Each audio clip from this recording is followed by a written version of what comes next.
Welcome back, guys. I did put I put a post on my YouTube channel, and asked what you guys would like to see, and one person did vote on that, so I'm gonna give them what they asked for, because engagement. You guys asked for it. So as you can see on the screen, you asked for Star Wars theory. So here we go. So this theory is gonna be about the rise of the Sith Eternal.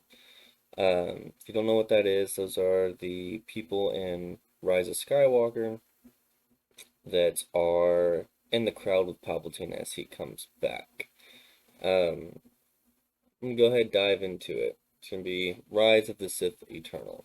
So as you can see here, this is the concept art of Sith Troopers from the official art book. To understand the Sith Eternal, we must first revisit Emperor Palpatine's reign and his obsessions with immortality and Sith supremacy. After his death on the second Death Star, many believed the Sith were finally eradicated. However, evidence suggests otherwise. The first piece of evidence comes from Star Wars Rise of Skywalker. In the film, we witness the shocking return of Emperor Palpatine, but how did he survive his apparent demise? This is where Exegol comes in, a hidden Sith world where Emperor Palpatine resided, but he was not alone. He was surrounded by the Sith Eternal, a secret cult of dark side worshippers who had been meticulously plotting and preparing for his return.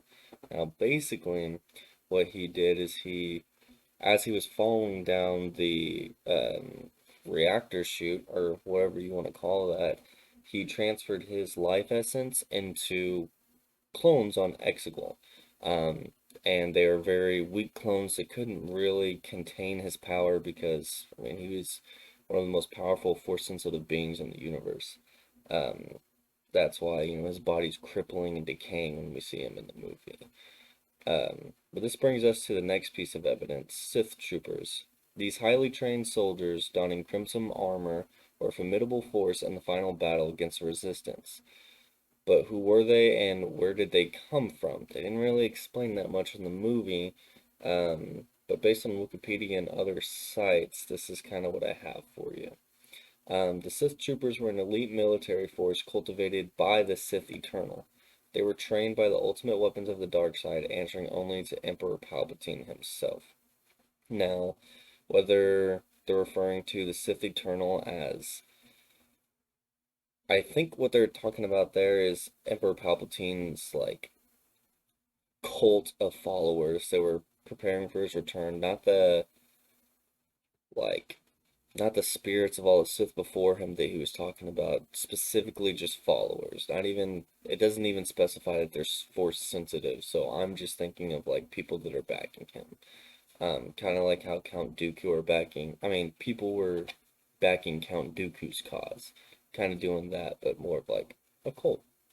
Um, the final piece of evidence lies in the Sith fleet assembled by the Sith Eternal. This armada of Star Destroyers posed a significant threat to the galaxy and showcased the sheer power and influence of the Sith Eternal.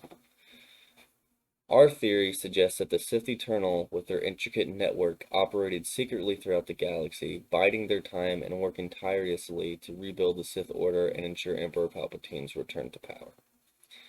So what does this mean for the Star Wars universe? Could the Sith Eternal still exist? Are they still out there trying to maybe find a new leader? Can't be Kylo Ren, he's gone. But perhaps Rey? Perhaps Rey's turned to the dark side. We do know we're getting 3 new movies with Rey in it, so there's gonna be some kind of Sith there. Maybe it's just the Sith Eternal. Maybe they'll expose that there are a lot more Force-sensitive Sith out there, and they pose a threat to the galaxy.